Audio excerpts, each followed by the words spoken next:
Hey guys, how's it going? My name is Adam. Today I'm gonna show you how to enable Telegram background download. So first of all, go ahead to your App Store, Google Play, double check if there is a new update coming on your, basically, on your App Store, right? So go back to your screen and then go ahead to your browser. If you want to enable a Telegram background, what you're gonna do, just go to the data.telegram.messenger.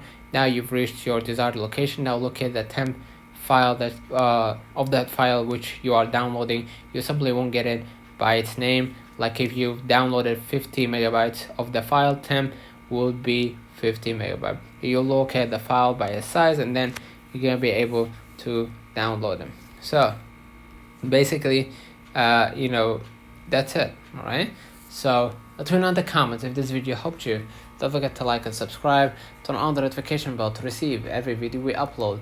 Thank you for watching. We will definitely see you in the next one.